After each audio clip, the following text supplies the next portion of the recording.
Fala, seus pitaqueiros! Está começando mais um vídeo no canal Futebol e Pitaco. Eu sou o João Paulo e vamos falar sobre Dorival na seleção brasileira. Então, pessoal, vamos lá. No vídeo de hoje, eu vou falar da apresentação do Dorival Júnior como técnico da seleção brasileira, o que eu acho, o que eu espero e alguns detalhes que eu achei interessantes da coletiva de imprensa e das palavras do Dorival.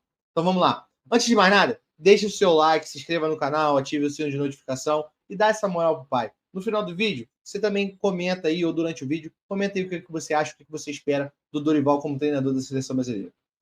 Então, vamos lá.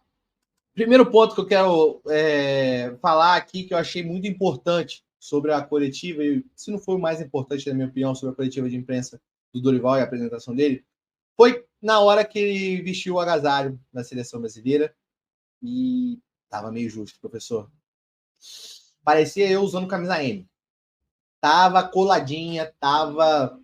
Professor, na próxima, um númerozinho maior, tá? Já vai deixando aí, já manda a rouparia da CBF já separar um númerozinho maior pro senhor durante o trabalho na seleção, tá bom? Tava meio justo.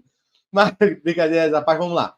Primeiro ponto que eu achei importante foi sobre o estilo de jogo dele, que é totalmente diferente do Fernando Diniz, e sobre a diferença dele pro Fernando Diniz, o Ancelotti, que seria o treinador que eu nunca acreditei que seria, mais que o Edinaldo falava que seria o treinador da seleção brasileira.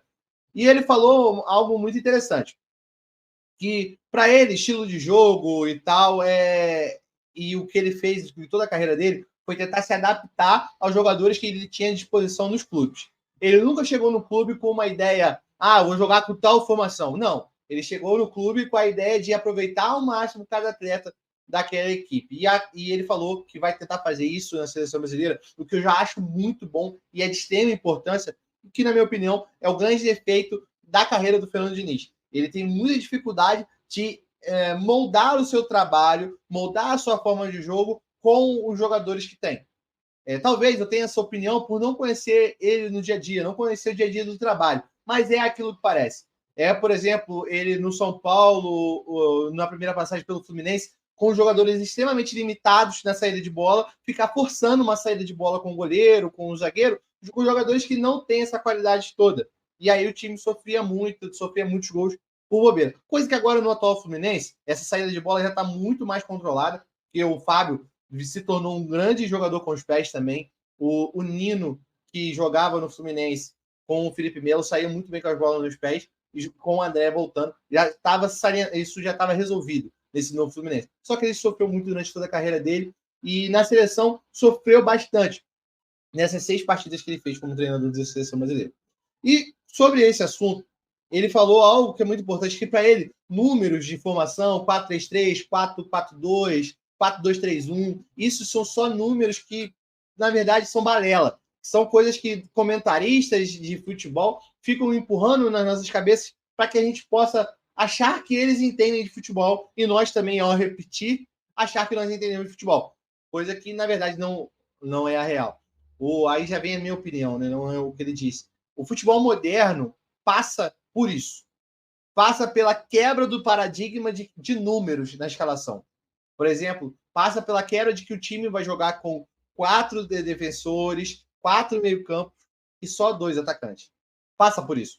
Um time agora, o futebol moderno, o futebol praticado pelo Fernando Diniz, que tanto nos encantou na temporada passada, e praticado pelo Pep Guardiola, que mexe muito no time e muda muito a forma de jogar dos seus jogadores, é um estilo onde os jogadores são todo campistas. Eles participam do jogo em quase todas as partes do campo. De forma organizada, sim. Nunca é na bagunça. Sempre tem a sua base onde jogar. Por exemplo, o time vai todo ajudar a marcar, todo ajudar a atacar. O time todo faz parte do sistema criativo. O time todo faz parte do sistema defensivo. Mas todos os jogadores têm que compreender o que faz cada posição. Para que na hora que perde a bola ou na hora que vai atacar, todos os jogadores saibam o que fazer em campo. Todos os jogadores saibam o que faz o lateral esquerdo, por exemplo, se o lateral esquerdo teve que recompor pelo meio e o atacante veio para defender na ponta, veio para defender do lado esquerdo, defender do lado esquerdo. E aí ele sabe que também na hora de atacar, não vai precisar que o lateral esquerdo saia de lá da onde ele está e venha para o lateral esquerdo. Não, todos sabem o que tem que fazer e todos vão atacar, porque todos conhecem o jogo. E aí os números são nada mais, nada menos do que coisas que, como o ditado diz, né, coisa para inglês ver. E aí eu achei muito interessante. O Dorival, na minha opinião, ele está mais perto do Ancelotti do que do Fernando Diniz. O Fernando Diniz não tem um jogo que se compare ao jogo dele no mundo hoje, eu não conheço. Já o Ancelotti, ele claramente é um cara que se adapta muito bem ao time que ele tem nas mãos. E isso demonstra principalmente nesse atual Real Madrid. O Real Madrid sem centroavante, que ele teve que fazer diversas modificações, mas que continua ganhando.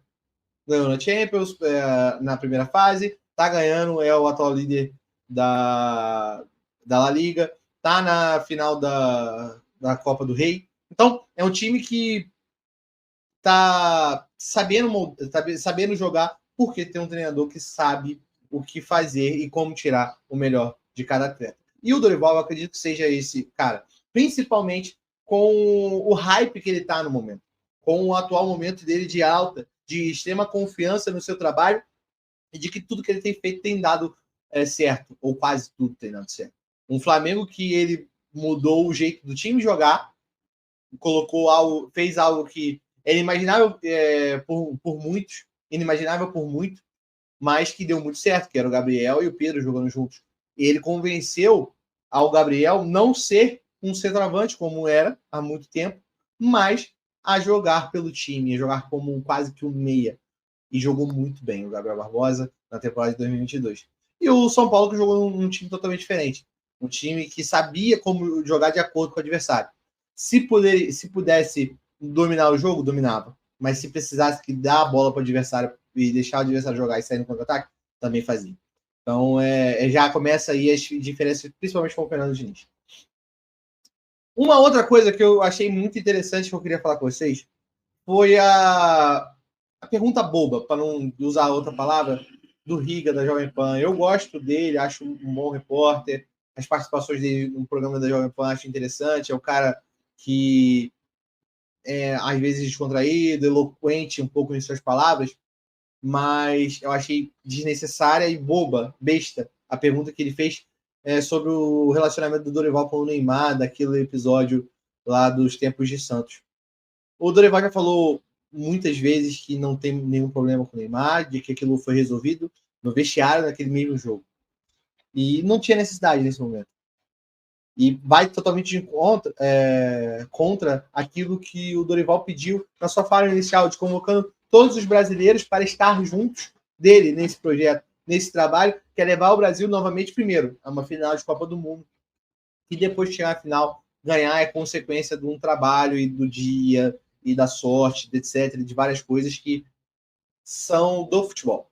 Mas o trabalho é para levar principalmente a final. Chegar lá, ganhar ou não, é detalhe. E o futebol é detalhe. Mas o trabalho dele principal é formar um grupo, que ele falou também com os melhores naquele momento.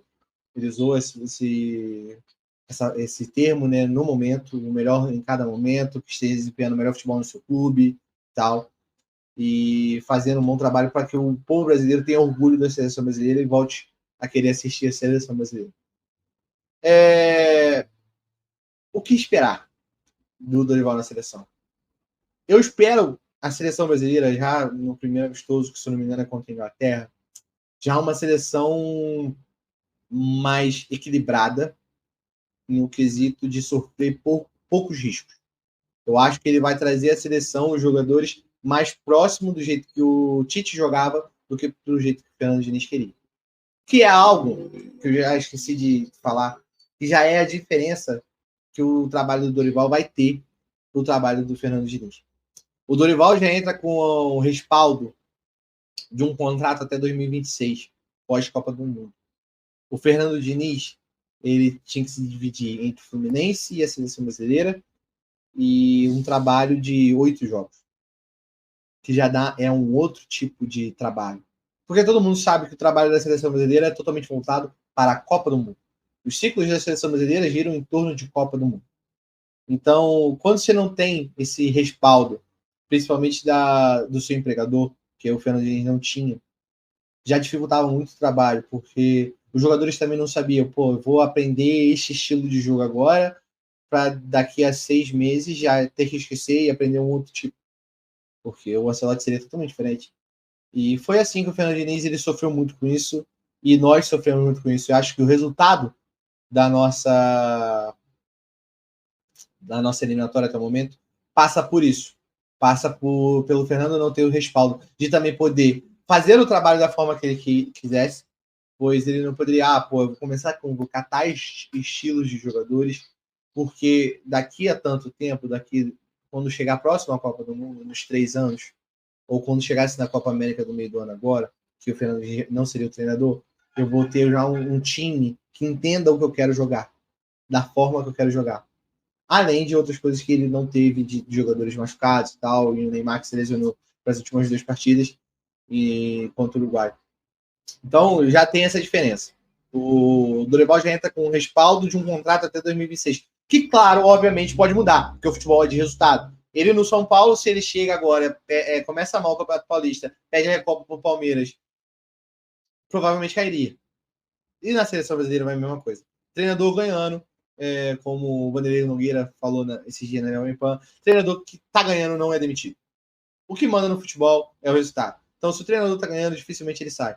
E o Fernando Diniz também, se ele estivesse ganhando, dificilmente sairia da seleção brasileira. O Edinaldo provavelmente faria tudo para mantê-lo. E o Dorival vai ser a mesma coisa. Se ganhar, vai fazer de tudo para manter. Mas se começar a perder, aí vai começar a bambear e, por exemplo, se mudar presidente ou não, mudar presidente e o Dorival estiver ganhando na seleção, vai continuar. Mas se não mudar presidente e o Dorival estiver perdendo, ele vai sair. Porque mantém o treinador no cargo no futebol é o resultado.